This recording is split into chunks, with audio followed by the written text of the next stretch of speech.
Shalom Bapak Ibu yang dikasihi Tuhan Yesus Kristus. Di pagi hari ini, hari Selasa, kita akan bersama-sama merenungkan firman Tuhan. Mari kita datang kepada Tuhan. Segala puji dan syukur kami naikkan kehadirat-Mu Tuhan Yesus atas penyertaan-Mu. Kau telah menjaga kehidupan kami, menjaga istirahat kami dari malam hingga pagi hari ini, dan kami boleh bangun dalam keadaan sehat tanpa kekurangan satu apapun. Dan Tuhan Yesus, di pagi hari ini, di hari Selasa, kami akan bersama-sama merenungkan firman-Mu. Sertai kami Tuhan, bimbing kami dengan Roh Kudus-Mu, sehingga kami dapat menerima apa yang kami sama-sama renungkan. Terima kasih Tuhan Yesus. Amin.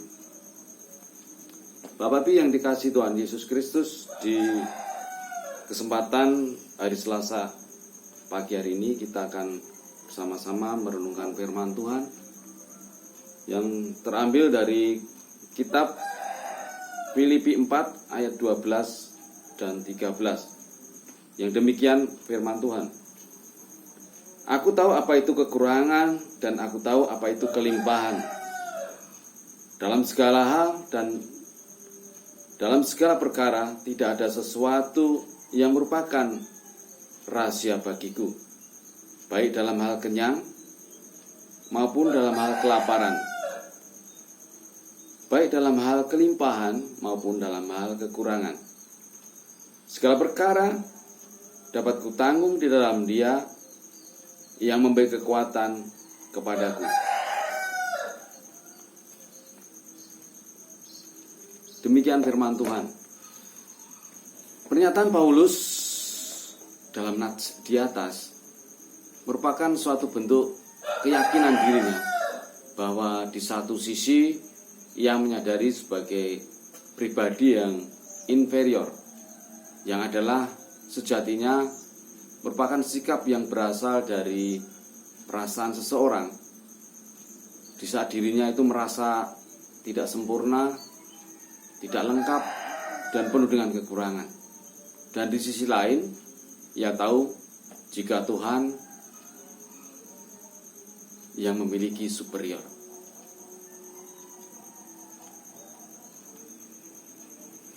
Dalam kehidupan sebagai manusia, kita bisa mengalami kekurangan, namun juga kita dapat mengalami kelimpahan. Kita dapat mengalami kelaparan. Sebaliknya juga kita dapat mengalami kekenyangan. Semuanya itu bisa dilewati Paulus karena Tuhan yang memberikan kekuatan dan kemampuan. Bapak Ibu yang dikasihi Tuhan Yesus Kristus, ada beberapa hal yang dapat kita pelajari dan dapat menjadi renungan bagi kita melalui nats di atas. Yang pertama, semua orang bisa mengalami persoalan atau masalah di sepanjang kita masih hidup di bumi. Selama kaki kita masih menginjak bumi, maka kehidupan tidak akan pernah luput dan tidak akan pernah lepas dari yang namanya masalah. Begitupun dengan pergumulan hidup. Itu akan menjadi makanan kita sehari-hari. Setiap manusia tanpa kecuali pasti mengalami masalah. Sebab masalah atau persoalan dapat menyerang siapa saja.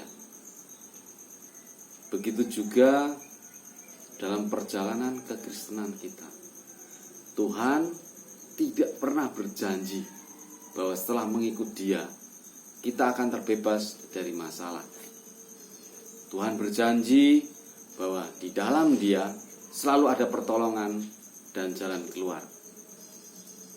Tuhan memiliki banyak cara. Tuhan mempunyai banyak jalan untuk anak-anaknya. Melalui kuasa Roh Kudus-Nya, Tuhan akan menopang, menguatkan, dan menyertai kita. Bapak Ibu yang dikasihi Tuhan Yesus Kristus, yang kedua, Tuhan lebih besar dari segala persoalan. Seringkali kita sedang mengalami masalah atau dirundung masalah dan kesesakan. Banyak dari kita mudah tersulut emosinya, mudah kecewa dan bersungut-sungut apabila doa yang kita panjatkan, kita naikkan, belum beroleh jawaban dari Tuhan.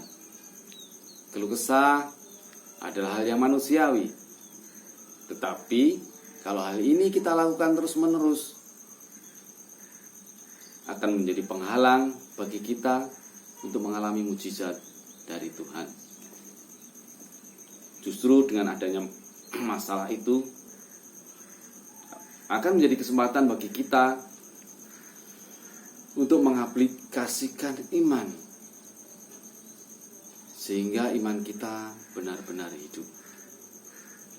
Karena kita dapat menguasai diri. Jangan sampai kita dikalahkan oleh yang namanya masalah atau keadaan yang ada. Bapak Ibu yang dikasihi Tuhan Yesus Kristus, yang ketiga, Tuhan memberi kekuatan untuk menghadapi persoalan.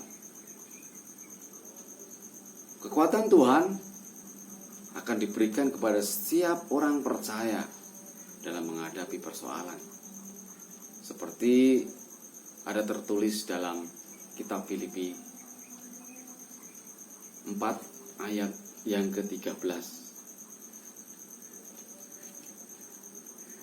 Segala perkara dapat kutanggung di dalam Dia yang memberi kekuatan kepadaku.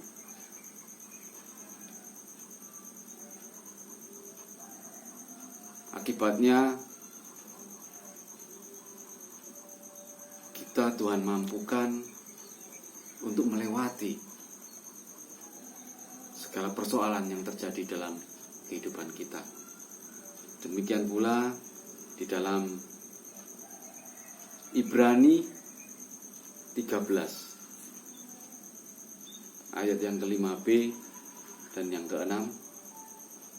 Aku sekali-kali tidak akan membiarkan engkau, dan aku sekali-kali tidak akan meninggalkan engkau. Sebab itu, dengan yakin kita dapat berkata, Tuhan adalah penolongku. Aku tidak akan takut. Apakah yang akan dilakukan manusia terhadap aku? Saudara yang terkasih dalam Tuhan Yesus Kristus, marilah kita bersama-sama menjadi kuat. Jadilah kuat di dalam Tuhan. Sebab Tuhan tidak akan pernah melupakan dan meninggalkan kita.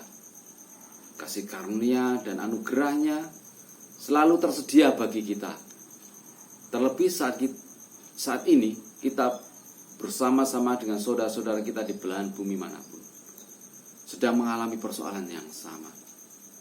Rasul Paulus berkata dalam 1 Korintus 10 ayat yang ke-13 yang demikian firman Tuhan.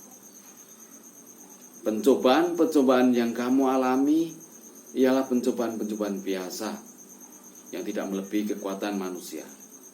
Sebab Allah setia, dan karena itu Ia tidak akan membiarkan kamu dicobai melebihi kekuatanmu.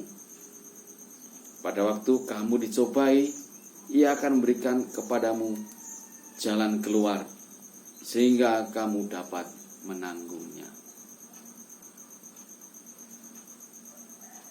Amin.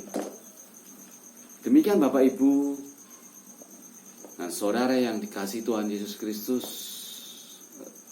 renungan Selasa pagi. Dan sebelum kita akhiri, kita akan bersama-sama datang kepada Tuhan. Segala puji dan syukur kami naikkan kehadirat-Mu Tuhan Yesus Kristus. Engkau telah berkenan memimpin kami di dalam kami bersama-sama merenungkan firman. Tuhan, sebentar lagi kami juga akan melakukan aktivitas kami masing-masing. Sertai kami Tuhan, pimpin kami, sehingga apa yang kami kerjakan, tugas dan kewajiban kami dapat terlaksana dengan baik. Dan di dalam kami melaksanakan renungan Selasa pagi hari ini, ada terselip dosa dan kesalahan, kami mohon pengampunan. Terima kasih Tuhan. Amin.